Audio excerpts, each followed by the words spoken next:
Hello everybody, it is either or Randy Chavez coming at you today with a Veve OMI update video. Guys, if you're new, welcome. For not, welcome back. I love y'all. Everyone say hello to Dashi. Hello Dashi. Commenting, liking, and subscribing is a free way to help support the channel. Non-free ways are Patreon and smashing that super thanks button down below. Become a member, there's lots of perks, and wraithax.eth domain name. Well, normally I start with OMI, but yo, XRP on the day. Big XRP. I think we were up like 50% at one point. Let me go to CoinGecko and see this. The court had ruled, finally we get a capitalistic ruling. Finally, like, capitalism prevails, and they say, oh, yeah, I guess XRP is not a security, and XRP actually surpassed BNB. Goes from number 5 to the number 4 spot. We're up 74% on the day. Absolutely bananas. Just, I feel like that dude from those old bean commercials, roll that beautiful bean footage. And when you go and you say over the last 24 hours, hey, look at that line. Flat, flat, flat, flat, flat. Boom. Giant, giant rocket to the top. Do I expect a retrace? I don't know. There was at one point today where nothing the past 24 hours, with the exception of 4, count them, 4 coins in the top 100 were down. Everything else was up. So again, really, really good for the space, really, really good ruling.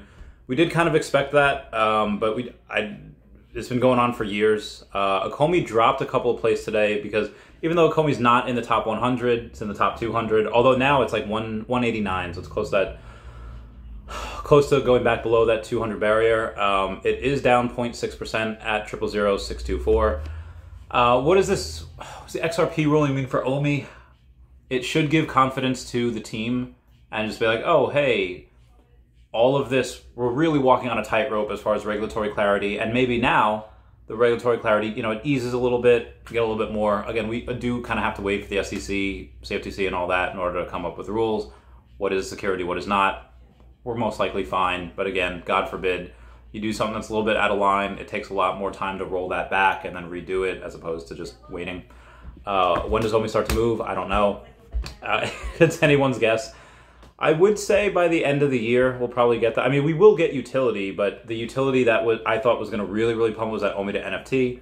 A lot of fees, a lot of burn. The OMI, though, I would say the first utility that we get, which is just staking for more MCP points, which we currently can't use, probably going to be a moot point until we can use it.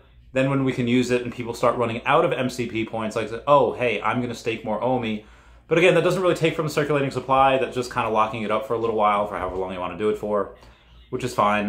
You will be incentivized to go and lock it up. You will get different collectibles each quarter or each year, depending on how much and how long you lock it up for.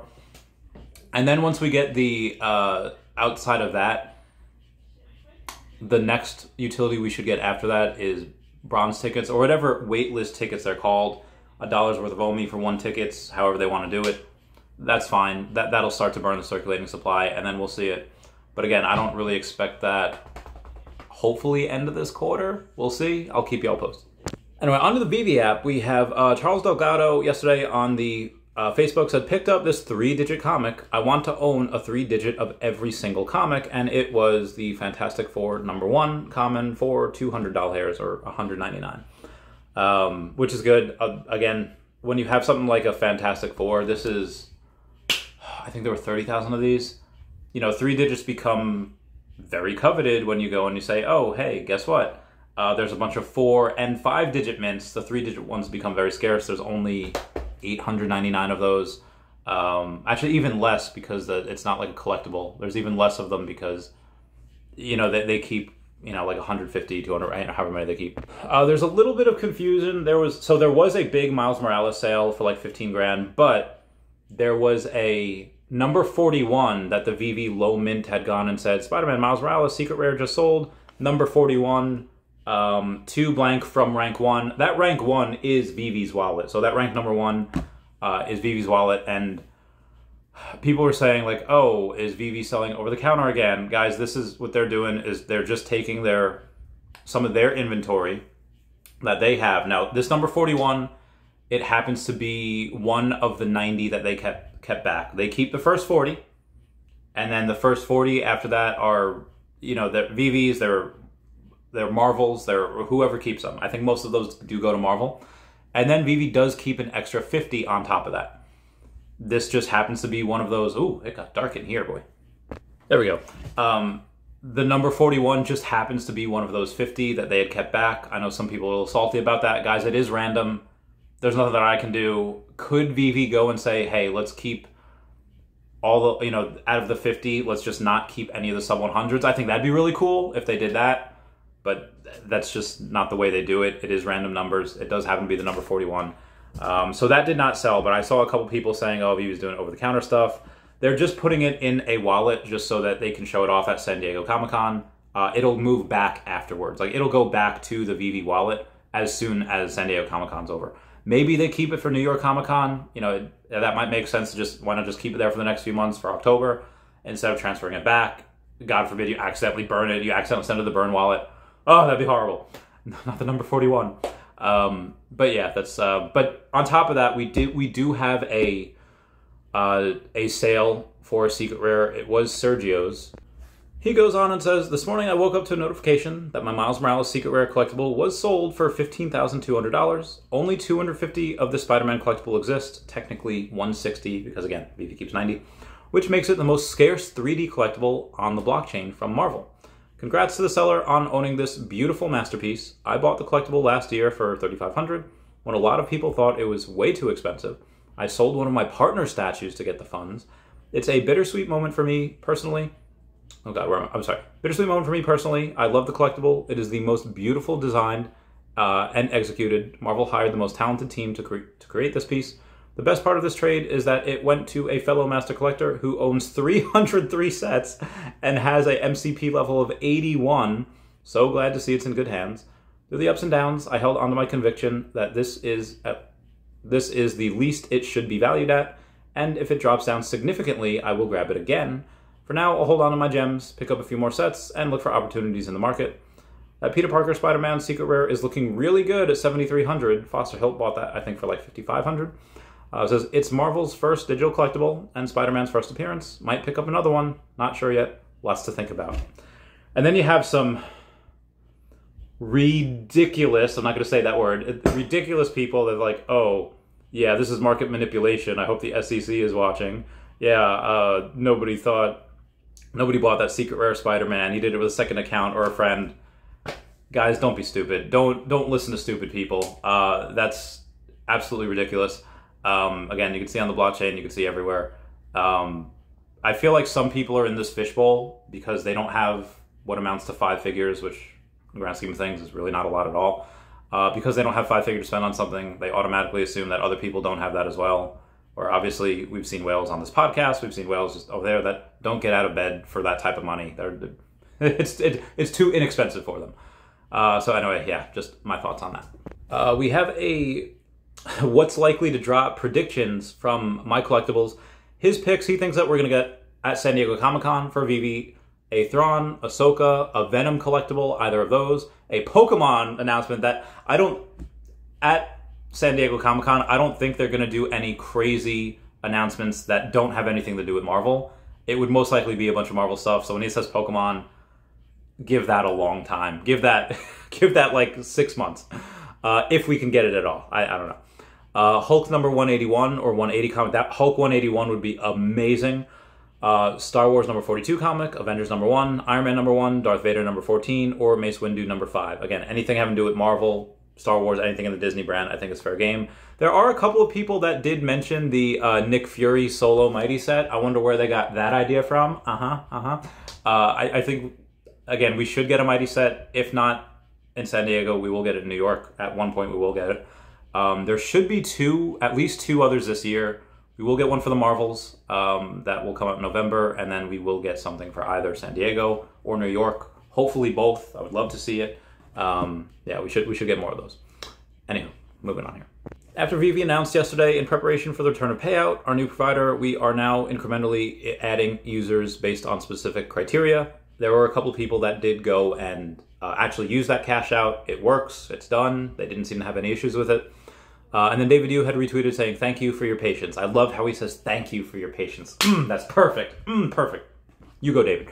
And then when Veve had announced the Incredibles yesterday, David says, "World Star, World Boom, World Comet." That's just what he had retweeted with a bunch of emojis. I think he just randomly does that and maybe not pays attention to what he hits. Anyway, yesterday I said comment down below all your predictions for what we would get via the via those Pixar collectibles for The Incredibles. We had Veve Magic said that she really wanted a Jack. Unfortunately, there is no Jack. There is no Dash. We do get Mr. Incredible. He's like an older Johnny Bravo. And then we have Mrs. Incredible. She thick. She's I love her. You don't understand. you understand, but you might not understand. And then we have Mr. Where's my super suit? Why do you need to know? Devil won't give me my suit. We do have Frozone, the secret rare. So all of these are a blind box, and you do have a $40 price tag. So because it came out in 2004, you do have 2004 editions for Mr. Incredible. It does get lower editions as it goes on. For Mrs. Incredible, it is $12.98. And then you have for Frozone $6.98, which actually means 608. So Frozone is he's a secret rare, and he is very, very scarce. Only 608 of him. And then the one that's animated with sound is Mr. Incredible. The other ones do not have animation or sound, but that does go to him. I thought that was pretty cool. Anyway, moving on here. Some news on the comics here. We have David Yu just retweeting Veve talking about the Lonesome Ghost in the Machine. I actually did buy that one from the store. I kind of gambled. I could have just got one for $2 on the market, but I'm an addict, so I got one on the store. That made like 20-something thousand dollars yesterday, like low 20s. It did not do that well at all. Meanwhile, today, with the comic that I wound up buying from the, I got the wait list, and then I got distracted and I didn't get the wait list. I didn't buy in time. I knew those were going to sell out because there were only 5,000 copies of it. It's the Ultimate X-Men 2001, first appearance of the Ultimate X-Men. I don't know how well these are really going to do long term, but again, only 5,000 of them, so Veve sold out, made 35K. Very nice. Shout out to them for that. Something fun, you can't really tell, but I'm back with my ex-girlfriend Erica in a CNN documentary on something called Porkfest. I don't know who that dude in front of us was, but that was just a fun time. It just came up in my memories. I thought I'd show y'all. We have a post from Mitch Mack saying, quick connection and apology for miscommunication around the available payouts for Turkey. Turkey is payout supported. A small issue prevented the option from being displayed. Thank you for your patience while we smooth out these issues during the beta period. So if you're in Turkey, if you're in Incirlik or wherever, oh, I got some stories about there. You're good to go. We have Rudy, Namco's, him and Tina are on vacation somewhere in Europe. They've been taking amazing pictures, showing people their Veve collectibles, and he goes and says, a few more AR photos I had to get before we hit the airport. A bunch with Veve logos, and then one with Iron Man. And David Yu had tweeted, ooh, I like the Iron Man one a lot. Now, David probably just likes the Iron Man one. He's like, oh, this is cool. They have the golden Iron Man, the golden moment in front of the rest are Iron Man. I think they're the Mach 34, the Mach 1, and I don't know what the gold one is in the back. If someone can comment down below which ones those are, or if they can confirm, that'd be great. I think David really just liked the picture, but everyone and their sisters like, yo, is there going to be more Iron Man at San Diego? Be advised, we are going to get more platinum moments, and one of those platinum moments that we could get is an Iron Man. I think you could get him, you can get Ms. Marvel, and I think there's one other one there that we could get as well. Go to my shorts and then look at that from the one that I had that was like a couple months ago with Veve Magic's video in there. That one shows all the pins that we could get. Anywho, moving on. Also in the macro, Europe is to launch the first spot Bitcoin ETF this month. That is this month. The month is almost half over, so let's get this spread. Some more bull market news from NFT Now saying sale, Bored Ape number 1734 just sold for 600 ETH, which is just over $1 million. It is $1.2 million hairs. I would not pay $1.2 million for that, but you know what? I won't see the gains if he could sell that for 2.4 in a couple months. It's very possible that happens. I don't know. Moving on. Reminder, Darcy Donovan will be on the podcast tomorrow at 6 p.m. Eastern Standard Time. Again, that is Friday, 6 p.m. Eastern Standard Time. And then I did get confirmation from Alex Harper, another model, that she will be on in late July. I'm not 100% sure when. I don't think I showed that bottom picture. I'll keep y'all posted on that. That'll be really fun. And then that politician that I mentioned the other day will be coming on. Had a rough month with the currency. I think that might have given it away. We'll probably be coming on next month or so. Anyway, guys, that's it for me. Please comment, like, and subscribe. Comments are good for the YouTube algorithm. Everyone say bye-bye to Dashi. Bye-bye, Dashi. I love you guys. Goodbye. Meow, meow, meow. Sleeping hat. Meow, meow, meow.